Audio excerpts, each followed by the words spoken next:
Pertama, kerana kita tidak ibadah kepada Allah. Ataupun kalau ibadah tu nampak sempit, tetapi luasnya ialah tidak mengabdikan diri kepada Allah. Yang kedua, tidak zikir. Dan zikir yang paling utama ialah solat. Yang ketiga, tidak ikhlas. Yang keempat, tidak syukur. Dan yang kelima, tidak bertaubat apabila melakukan dosa. Jawab. Kenapa kita tidak tenang? Kenapa kita tidak tenang? Ada sebab-sebab asas dan ada sebab-sebab yang mengiringi. Ada sebab-sebab yang primer, ada sebab-sebab yang sekunder. Paling asas sekali ialah kenapa manusia tidak tenang? Sebab pertama, tidak mengabdikan diri kepada Allah. Ataupun dalam bahasa mudah, tidak beribadah kepada Allah. Satu. Yang kedua, tidak menghubungkan diri dengan zikrullah. Dan zikrullah yang paling besar ialah solat. Dua. Tiga, tidak ikhlas. Keempat, tidak syukur. Yang kelima, tidak bertaubat dengan dosa-dosa. Ini sebab-sebab kita tidak tenang. Saya ulang sekali. Pertama, kerana kita tidak ibadah kepada Allah. Ataupun kalau ibadah tu nampak sempit, tetapi luasnya ialah tidak mengabdikan diri kepada Allah. Yang kedua, tidak zikir. Dan zikir yang paling utama ialah solat. Yang ketiga, tidak ikhlas. Yang keempat, tidak syukur. Dan yang kelima, tidak bertaubat apabila melakukan dosa. Okey, yang pertama. Bila kita ni tidak ibadah, mesti kita tidak tenang.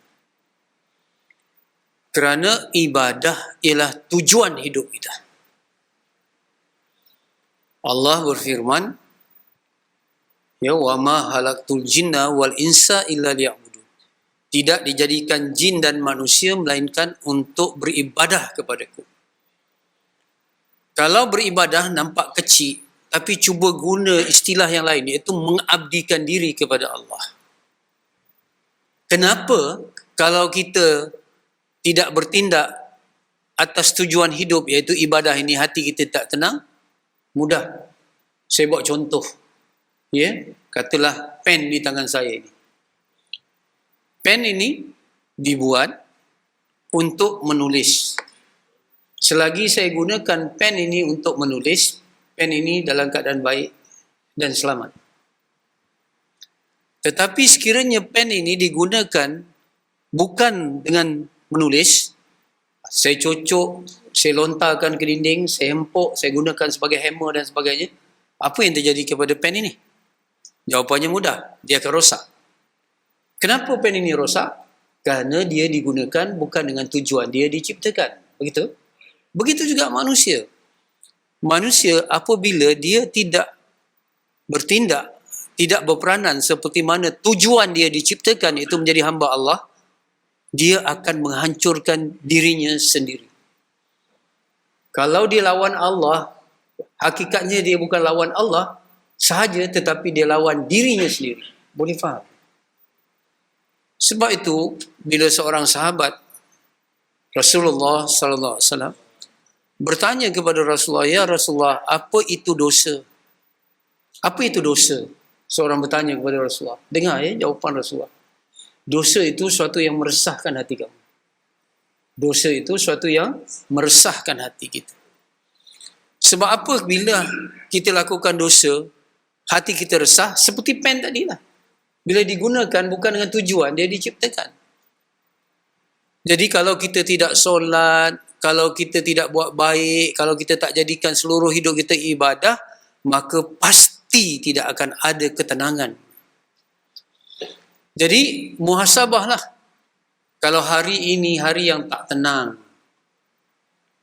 kalau minggu ini minggu yang tak tenang, resah, gelisah, bulan ini, tahun itu, resah, gelisah.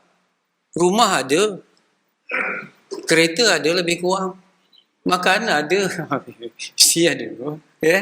Tapi jiwa tu resah aja, gelisah. Kenapa? Ada dosa kita dengan Allah. Itu. Sebab kita tak jadi hamba kepada Allah Subhanahu Wa Taala. Sebab itu, cuba tengok ada 4 peringkat hati apabila kita melakukan dosa. Ada 4 peringkat. Hati kita di mana? Ni tahap kita. Subhanallah. Selalu kita tengok, kalau dah tua-tua macam ni, diabetes stage mana? Stage mana ni? Buah pinggang stage mana? Tengok. Tadi, itu satu hal lah.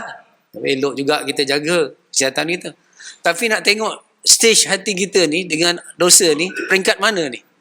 Seperti itu. Peringkat yang pertama, apabila kita melakukan dosa, ialah ada rasa bersalah. Guilty conscious, rasa bersalah. Rasa resah, rasa gelisah. Bila buat dosa. Tak solat, rasa berdosa. Ataupun solat lewat, rasa berdosa. Lama tak baca Quran, rasa tak Itu peringkat pertama. Artinya hati tu masih hidup lagi. Boleh faham? Hati tu masih hidup. Sebab dicubit dia sakit. Bila ada rasa bersalah, dia akan menghantar kita kepada rasa menyesal. Betul? Rasa menyesal inilah yang akan menjadi syarat kepada taubat. Kan taubat tu ada 3 syarat. Kalau dosa dengan Allah ada 3 syarat, dosa dengan manusia ada 4 syarat. Pertama, kita mesti berhenti melakukan dosa. Itu syarat pertama. Yang kedua, kita kena rasa menyesal. Yang ketiga, kita kena azam untuk tidak melakukan lagi dosa tu. Kalau dengan manusia ada tambah satu lagi, yang 4. Kalau dosa tu mengenai harta, kalau curi, kena pulang balik. Kalau fitnah, kena minta maaf. Kena sebagainya. Dengan manusia ni, lebih sukar lagi tau. Jadi, sebab yang kedua tadi apa? Rasa menyesal. Rasa menyesal ni datang daripada mana? Rasa bersalah. Itu menunjukkan, orang kata, hati masih hidup. Kalau spring tu, spring hidup lagi tau. Tekan, dia ada lawan sikit. Itu. Tapi dosa yang sama, kita lakukan lagi. Lakukan lagi. Dia sampai ke peringkat yang kedua. Stage yang kedua ni. Iaitu rasa biasa dengan dosa. Dah tak rasa bersalah dah. Allah bisa, tegal, biasa. Dah immune dah. Orang Kedah kata dah mangli. Saya jumpa sahabat-sahabat kita. Kalau dalam kursus kadang-kadang orang buat confession. Tapi eloknya jangan buat confession tentang dosa kepada orang lain. Kita bukan ajaran kepadrian. Nak cakap kalau padri saya. Tak. Dosa yang Allah dah sorok, dah sembunyikan, jangan cerita pada orang. Tapi kadang-kadang kita tercerita juga. Jadi kita dengar je lah. Walaupun kita dah tegur. Dia kata, Ustaz, nak berzina ni kali pertama memang takut. Nak ambil rasuah kali pertama memang rasa takut. Tapi lama-lama Ustaz, rasa biasa lah. Boleh faham ini artinya Allah bisa, tegal, biasa. Yang kedua, rasa biasa. Ini dah kronik sikit. Kalau dosa tu kita buat sampai ke peringkat yang ketiga. Yang peringkat ketiga, rasa nikmat dengan dosa. Dah seronok dah. Dah jadi ketagih. Dah cari dah.